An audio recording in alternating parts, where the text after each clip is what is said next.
Seperti Allah firmankan di Quran surah kedua ayat ke-185 itu, bahwa ketika Quran diturunkan, fungsinya adalah hudan linnas, pedoman kehidupan bagi seluruh manusia.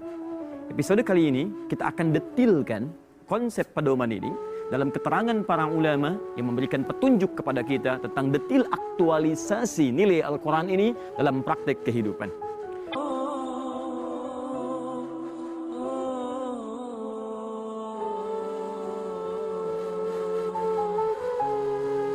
Saya punya Bible dari mulai Barnabas sampai dengan turunan sekarang. Saya punya Talmud bahkan dari versi bahasa Arabnya, juga beberapa kitab yang lainnya. Mohon maaf, ketika kami coba bandingkan satu dengan yang lainnya, dan kita menghormati apa yang dipercaya oleh orang lain, tapi ketika kita bandingkan, saya cuma temukan di Quran perjalanan kehidupan manusia secara detil dari sebelum dia diciptakan, sejak alam kandungan sampai terlahir, sampai kembali kepada Allah Subhanahu wa Ta'ala. Contoh, bahkan sebelum terlahir, sejak masih dalam kandungan. Quran surah ke-7 ayat 189. Ketika dilahirkan kemudian, usia 0 sampai 2 tahun saat diberikan ASI pembagian tugasnya antara suami istri, Quran surah kedua ayat 233. Usia 2 tahun sampai dengan menjelang balik, pendidikan dininya, Quran surah ke-31 ayat 13 sampai dengan ayat 19-nya. Dia mulai belajar bagaimana pelajaran cepat diserap, dipahami dengan mudah dan bisa di-share dengan yang lain. Quran surah 9 ayat ke-122. Kemudian pelajarannya membuat imannya semakin menguat, ilmunya bertambah, tidak sekedar tambah ilmu. Quran surah ke-58 ayat ke-11. Dia pindah lagi, mulai bergaul lebih luas lagi. Bagaimana cara bergaul dan saat bersamaan dia bisa meningkatkan takwa, tidak terjebak dalam perbuatan yang tidak baik. Quran surah 49 ayat ke-13-nya. Sampai dia menemukan pasangannya, bagaimana kemudian cara dia mendapatkan lamaran terbaiknya. Quran surah ke-4 ayat ke-4. Terjadi pernikahan, Quran surah ke-30 ayat ke-21. Setelah menikah, bagaimana membagi tugasnya supaya antara tugas suami dengan istri berjalan secara proporsional dan baik. Quran surah ke-4 ayat 34. Suami mulai mencari nafkah, menjawantahkan tugas di Quran surah 4 ayat 34. Bagaimana cara mencari nafkah yang standar? Standar Quran surah kedua ayat 168. Kalau Anda ingin bergerak, rizkinya datang cepat, Quran surah kedua ayat 172. Kalau Anda belum bergerak, rizkinya sudah dibuka oleh Allah, Quran surah ke-7 ayat 96-nya. Anda bekerja, jangan dikira dunia pekerjaan begitu mudah. Kadang-kadang persaingannya ketat.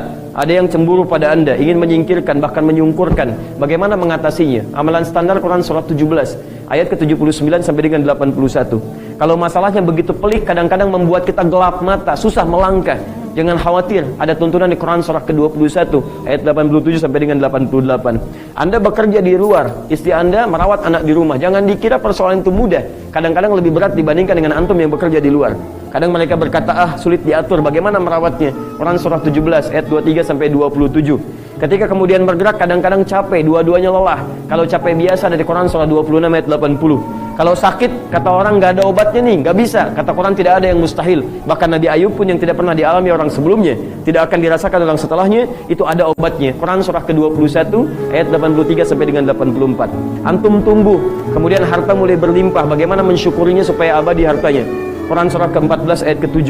Tiba-tiba antum didera oleh persoalan. Kata Quran, jangan mengeluh. Kenali persoalannya dulu, identifikasi dari yang paling sederhana sampai yang paling kompleks supaya mudah diatasi. Identifikasinya alhamdulillah ada di Quran surah kedua ayat 214. Solusinya di Quran surah ketiga ayat 142. Detil masalahnya di Quran surah kedua ayat 155. Sabarnya ayat 156. Solusinya di ayat di 157. Sampai antum semakin matang lagi usia 40 tahun. Orang tuanya masih ada. Bagaimana cara membalas kebaikannya? Diidentifikasi di Quran surah ke-46 ayat ke-15-nya. Kalau sedang punya persoalan, selesaikan dengan baik, komunikasikan. Kalau tidak nyambung, ambil orang bijak untuk minta pendapatnya. Quran surah ke-4 ayat ke-35. Setelah itu tempuh perjalanan dalam kebaikan. Sampai antum terus dewasa, saya sedikit lompat. Jangan dikira antum akan abadi dalam kehidupan. Antum akan kembali kepada masa awal seperti anak-anak yang mulai lupa. Kadang-kadang tidak ingat dengan sesuatu. Quran surah ke-22 ayat ke-5-nya.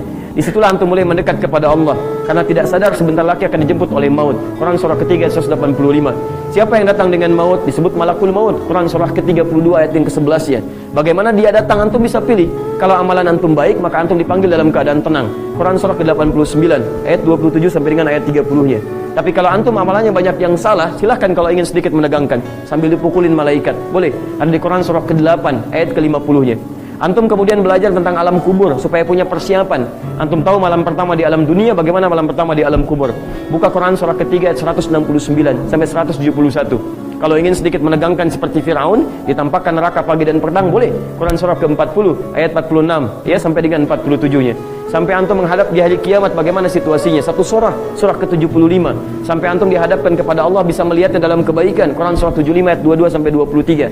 Sampai antum mau memilih silahkan masuk surga tanpa hisab. Kalau mau langsung Quran surah kedua ayat 25. Ada yang masuk neraka tanpa hisab. Quran surah ke-18 ayat 100 sampai dengan 101. Surganya seperti apa yang antum siapkan dari sekarang? Karena bukan cuma Firdaus dan Aden, ada 4 tingkatan surga. Level pertama bersama Nabi dan orang-orang soleh, Quran surah keempat ayat 69. Level kedua taman surga, Quran surah 51 ayat 15 sampai 23. Level ketiga seluas langit dan bumi, Quran surah ketiga ayat 133 sampai 134. Sampai level biasanya, Quran surah kedua ayat ke-25. Neraka juga begitu. Level paling dahsyat neraka jahanam untuk orang munafik dengan orang kafir. Quran surah keempat ayat ke-140. Level yang biasanya Quran surah keempat ayat 56. Kalau mau coba silahkan, sekali dicelupin hampir semua, hancur semuanya. Bukan cuma kulitnya, semua tulang, semua sedahsyatnya. Satu harinya 1000 tahun, satu detiknya 48 hari. Teman-teman, semua urusan kehidupan kita, dari mulai kita sebelum lahir sampai dengan meninggal menghadap pada Allah Subhanahu wa taala, semuanya ada. Perhatikan, Syahrul Ramadan alladzi unzila fihi al-Qur'an. Di bulan Ramadan diturunkan Al-Qur'an. Apa yang menarik dari kalimat ini? Hudan linnas. Ternyata isi Quran itu adalah petunjuk kehidupan bagi seluruh manusia tanpa batas. Di dalam Quran dari Al-Fatihah sampai dengan An-Nas itu isinya berupa seluruh petunjuk kehidupan bagi manusia. Bila dikorelasikan dengan ayat-ayat tadi, Allah memberikan potensi kepada kita, ada nilai-nilai pengetahuan di dalamnya. Maka pengetahuan itu kalau ingin diaktifkan, maka jadikanlah kemudian Al-Quran sebagai acuan.